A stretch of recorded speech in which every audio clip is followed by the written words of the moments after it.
আওয়ামী লীগ মুক্তিযুদ্ধ না করে মুক্তিযুদ্ধের টোটাল মালিকানা যদি নিতে পারে, বিশ্বাস করেন যদি আপনারা সতর্ক না থাকেন, 24-এর আন্দোলনের মালিকানা আওয়ামী লীগ দিল্লি রেজিস্ট্রেশন করে নিয়ে নিবে, নিশ্চিত থাকেন। সেনাবাহিনীর প্রধান উনি দেবদূত আকারে হাজির হয়েছেন। উনি এসে হাসিনাকে রিকোয়েস্ট করছেন, আপা আপনি আপাতত একটু হলিডেতে যান, আমরা ওইখানে হলিডে রিসোর্ট আপনার জন্য বুক করে রাখছি দিল্লিতে, দোতলা বাসায় গিয়ে থাকবেন, আপনি পরিস্থিতিটা ঠান্ডা হয়ে যাক, আপনি রাজাপাকসের মতো আবার এসে আগামী বছর নির্বাচন করবেন। এই কোনো সমস্যা হয়নি। বক্তব্যটা এরকম না? খেয়াল করছেন টোটাল বয়ানটা কীভাবে করতেছে? মানে বিশ্বাস করে ইউনুসকে দিছিলাম দায়িত্ব, কেউ দেখি মব ঠেকাইতে পারে না, এই আবার খুন খারাপি। সুশীলরা বলা শুরু করছে না, আইনশৃঙ্খলা পরিস্থিতির এত খারাপ অবস্থা 16 বছরেও নাকি ছিল না। খেয়াল করছেন? হ্যাঁ, কী লাভ হইলো? জিনিসপত্রের দাম বাড়তেছে, বিদেশি বিনিয়োগ আসতেছে না, চাকরি বাকরি হচ্ছে না, পুলিশের নিরাপত্তা দিতে পারতেছে না। তো আগেই তো ভালো ছিলাম, তাই না? এমন রাষ্ট্র কি চেয়েছিলাম, তাই না? ব্যাপারটা এরকম, এমন রাষ্ট্র কি চেয়েছিলাম? এই রাষ্ট্রের জন্য কি 1400 মানুষ জীবন দিল? এত জীবন দেওয়ার পরও আওয়ামী লীগ নির্বাচন করতে পারবে না? কেমন সম্ভব? কীভাবে সম্ভব? এত রক্তের পরেও একটা সেকুলার পলিটিক্স এখানে থাকবে না? এত রক্তের পরেও বাংলাদেশে মুক্তিযুদ্ধের পক্ষে শক্তি সে রাজনীতি করতে পারবে না? এত মানুষ এই কারণে জীবন দিয়েছে, কয়দিন পরে এইটাই বলবে যে এত শহীদ রক্ত, এত ছাত্রলীগের নেতাকর্মী গত বছর জীবন দেওয়ার পরে আওয়ামী লীগ রাজনীতি করতে পারবে না, সেটা কিভাবে সম্ভব? খেয়াল করছেন? এই বয়ান যদি আমরা এখন থেকে চ্যালেঞ্জ না করি, এইটা যেতে যেতে আওয়ামী লীগ ভারত মিলে, বামপন্থীরা মিলে এমন জায়গায় নিবে। সাদেক কায়েমরে তো অলরেডি পাকিস্তানি বানায় ফেলছে না? হাদিরে অলরেডি পাকিস্তানি বানায় ফেলছে না? আমারও তো প্রতিদিন ফ্লাইটে পাকিস্তানে পাঠায় দেয়।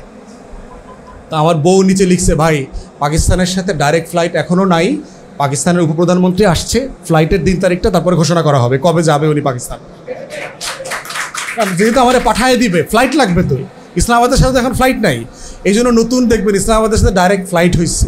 তো নিচে আবার আরেকজন লিখছে, ভাই এই যে আপনারে পাকিস্তানে পাঠানোর জন্যই বাণিজ্যমন্ত্রী আইসা সরাসরি ইসলামাবাদে ডাইরেক্ট ফ্লাইটের চুক্তি করে গেছে, আমারে হাদিরে হাসনাত্রে সবারই পাকিস্তান পাঠাই দিব। তাহলে এই রাজনীতিটা খেয়াল করে দেখেন, আওয়ামী লীগ মুক্তিযুদ্ধ না করে মুক্তিযুদ্ধের টোটাল মালিকানা যদি নিতে পারে, বিশ্বাস করেন যদি আপনারা সতর্ক না থাকেন, 24-এর আন্দোলনের মালিকানা আওয়ামী লীগ দিল্লি রেজিস্ট্রেশন করে নিয়ে নিবে, নিশ্চিত থাকেন। যে আওয়ামী লীগের রাজনীতি করবার জন্য মুক্তিযুদ্ধের সপক্ষের 1400 মানুষ জীবন দিচ্ছে শুধু শেখ হাসিনাকে ফেরায় নিয়ে আসার জন্য। এই বিএনপি, জামাত, এই সেনাবাহিনী মিল্লা হেরে দেশ থেকে পাঠাই দিচ্ছে।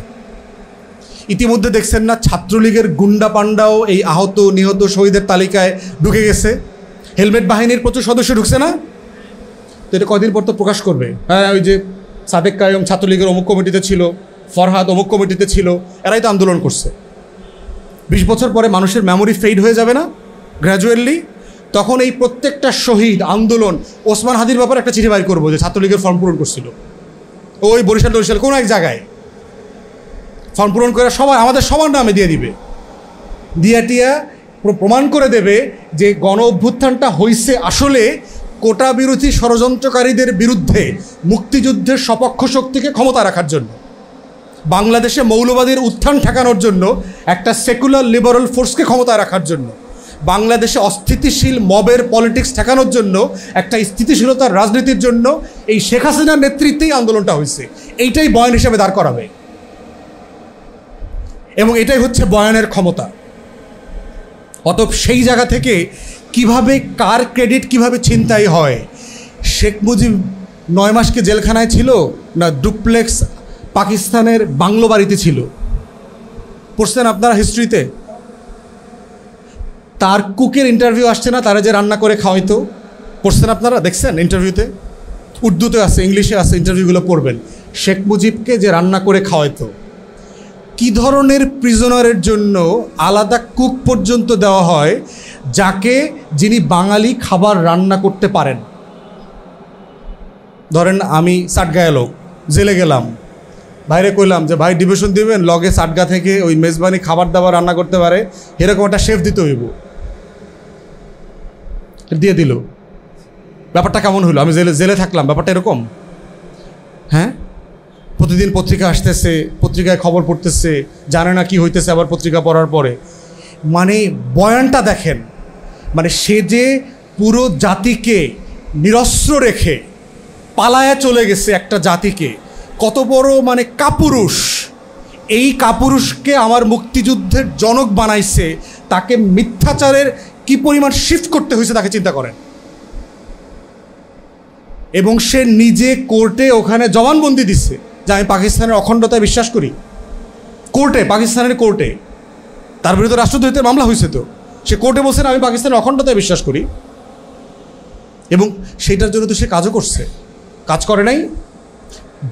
ভারত থেকে বাংলাদেশে এসে প্রথম কি বলছে, ভারতে গিয়ে গান্ধীরে বলছে না সৈন্য উঠায় ফেলতে হবে।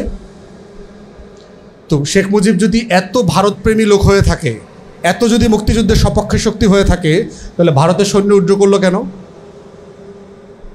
যৌক্তিক প্রশ্ন না?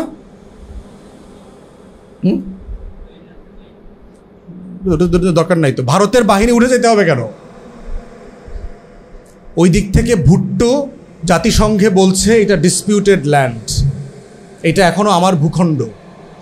শেখ মুজিব দিল্লি হয়ে ঢাকাতে এসে বলতেছে ভারতের সৈন্য চলে যেতে হবে। ইন্দিরা গান্ধীকে দিল্লি থেকে বলছে যে আপনার সোলজার উঠায় নেবেন, আপনি আমাদের সাহায্য করছেন, ধন্যবাদ। এইটা কি ভারতের ন্যারেটিভের সাথে যায় না পাকিস্তানের ন্যারেটিভের সাথে যায়? যে ঠিক আছে আলাদা হয়ে গেছেন ফাইন, কিন্তু ভারতের পেটে ঢুইকেন না। শেখ মুজিবকে তো এটাই বলা হয়েছে আলটিমেটলি, কি আলাদা হয়ে গেছেন, যুদ্ধ হয়ে গেছে, ফাইন, কিন্তু আপনি ভারতের পেটে ঢুইকেন না। পাকিস্তান কি জিনিস আর ভারত কি জিনিস এটা শেখ মুজিবের থেকে ভালো কে জানে? তার আত্মজীবনে পড়ছেন না? 46-এ কীভাবে হিন্দু বাড়ি অ্যাটাক করছে, রায়ট করছে, এগুলো লিখছে না সব? 46-এর কলকাতার রায়টে শেখ মুজিব কোন লেভেলের মারামারি করছে এগুলো বলছে না? গোপালগঞ্জে, ফরিদপুরে কীভাবে হিন্দু বাড়ি পড়ায় টড়ায় দিছে, এগুলোর গল্প বলছে না সে? সো দুই রাষ্ট্রকেই সে ভালোভাবে চেনে। এখন এইটা বলার মধ্য দিয়ে কি আমাদের স্বাধীনতার আন্দোলন ছোট হয়? না, ছোট হয় না।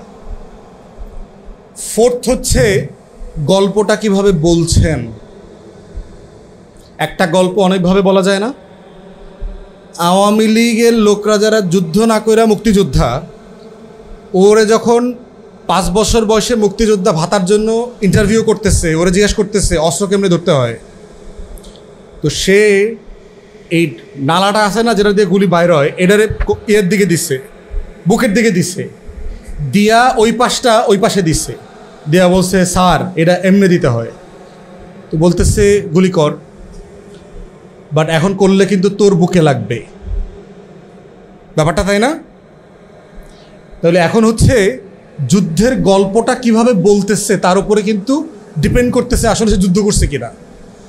তাহলে 71 সালকে কিভাবে বলা হচ্ছে, 71 সালের এই যে আওয়ামী লীগের একটা গল্প আছে, আবার 71 সালকে বিএনপি কিভাবে বলে, বিএনপির একটা ব্যাখ্যা তাফসির আছে না 71 সালের, যে যখন দেশ নেতৃত্বহীন ছিল, শেখ মুজিব 25শে মার্চের রাতে পালায়া চলে গেছে, প্রধানমন্ত্রী হইতে না পারার ব্যর্থতা মেনে নিতে পারে নাই, দেশের ভিতরে কোনো নেতৃত্ব ছিল না, এই সময় এরকম অকাল অন্ধকারের অমাবস্যার ভিতর থেকে মধ্যরাতে এক অচেনা মেজর এসে মাইকে বললেন যে আই রিভোল্ট। বিএনপির একটা বয়ান আছে না, সারা পৃথিবী তাকায় ছিল যে বাংলাদেশে এখন কি হবে। এই ক্র্যাকডাউনের ভিতরে এসে যে প্রতিবাদ করলেন সেই লোকটার নাম হচ্ছে আমি মেজর জিয়া বলছি, যুদ্ধ হবে। প্রথমবার নিজের নামে ঘোষণা দিয়েছে, তার পরের বার শেখ মুজিবের নামে ঘোষণা দিয়েছে এবং সে যুদ্ধ ডিক্লেয়ার করলো।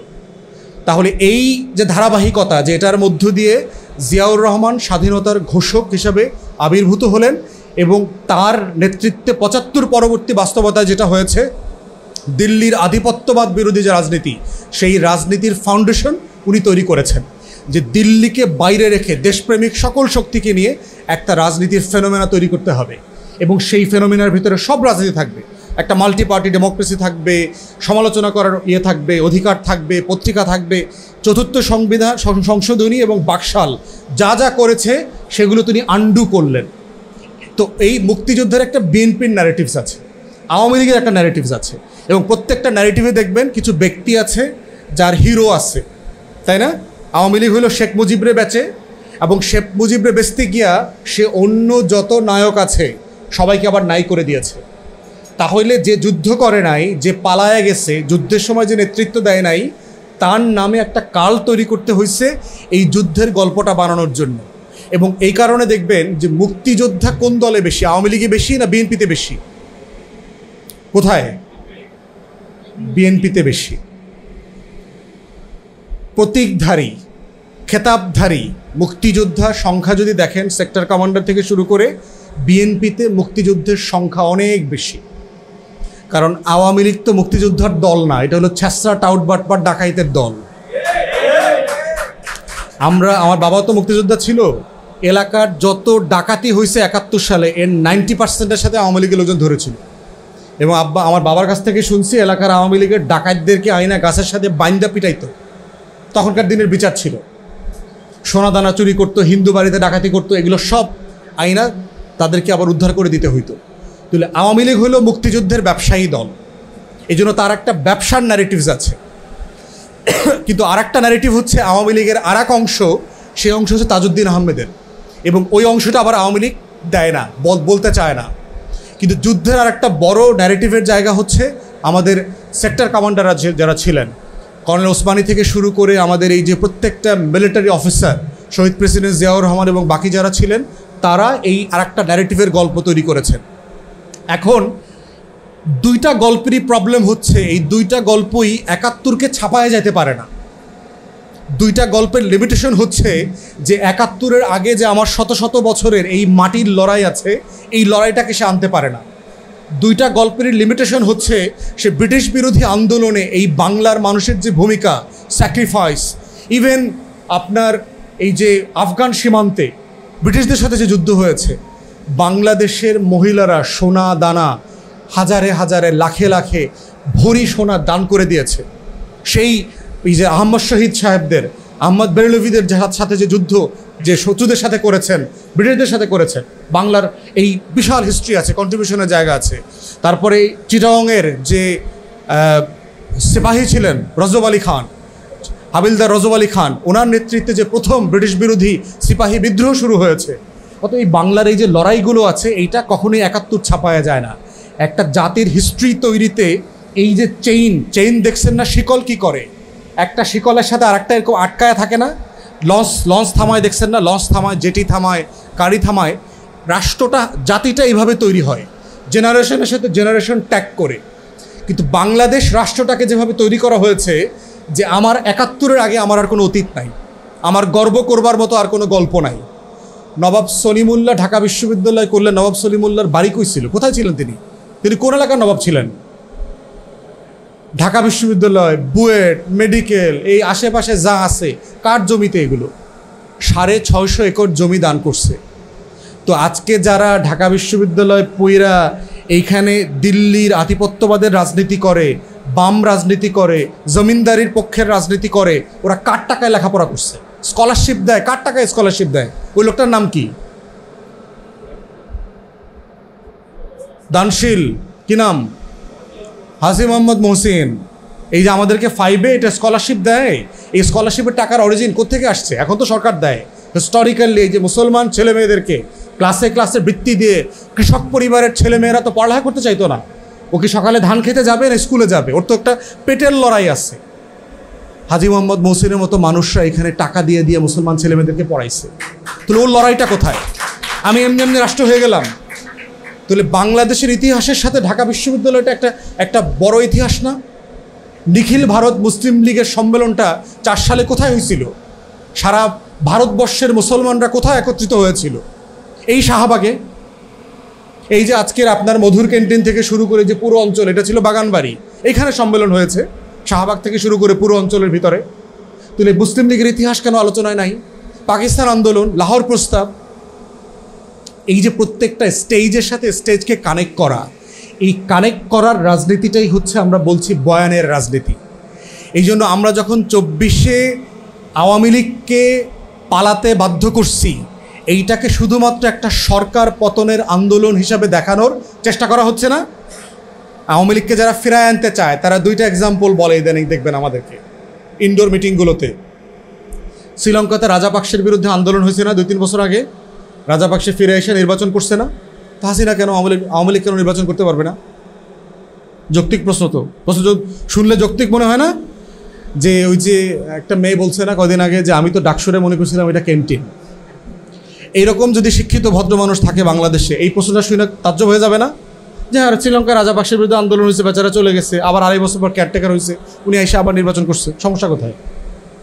তারপরে ইন্দোনেশিয়াতে সুহার্তোর ছেলে, ইন্দোনেশিয়া না তো ফিলিপাইনে, সুহার্তোর মার্কোসের পতন হয়েছিল না? মার্কোসের জুনিয়র আইসা কদিন আগে গত বছর প্রেসিডেন্ট হয়েছে না নির্বাচনে? তো হইতে পারবে তো, সমস্যা কই? কি কখনো ভাবছেন আপনারা আওয়ামী লীগ কেন আসতে পারবে না? মানে তাকে না আসতে পারার কারণটা কি? এবং আপনি যদি জুলাইয়ের ঘোষণাপত্র পড়েন, 24 তারিখ কি মনে হয়? এই কিছু ঢিল পালাবালি হয়েছে রয়েছে, এখানে সেখানে কিছু ঝামেলা হয়েছে রয়েছে, এই সরকার 1-2টা গুলি করছে, 1-2টা মানুষটা এখানে সেখানে মারা গেছে, ব্যাপারটা এরকম না? জুলাইয়ের ঘোষণাপত্র পরে এরকম মনে হয়েছে না? তাহলে খেয়াল করতেছেন যে একটা ঘটনার ইন্টেন্সিটি, এটার পাঞ্চ পাওয়ার বলে আর কি, যে আপনি একটা মানুষকে কত পাঞ্চে মারলে তার কয়টা হাড় ভাঙবে, ইন্টেন্সিটিটা লো করে ফেলছে। আমার গণ অভ্যুত্থানটা যে স্কেলে হয়েছে, যে ইন্টেন্সিটিতে হয়েছে, এইটাকে খুবই ছোট করে নিয়ে আসতেছে। ছোট করে আনতে আনতে এমন হয়েছে যে কোনো কোনো দল এইটা 75-এর নভেম্বর মাসে নিয়ে গেছে। মানে এইটা যে আমার এখানে শত শত বছরের একটা গুরুত্বপূর্ণ লড়াই, সেইটাকে আমার 90 থেকে ছোট করে ফেলছে। এইটা ওই যে নিরাপদ সড়ক চাই আন্দোলন, এই ভ্যাট বিরোধী আন্দোলন, এই কোটা বিরোধী আন্দোলন, এরকম একটা জিনিস হয়েছে, কিছু লোক মারা গেছে দেশের স্থিতিশীলতার স্বার্থে।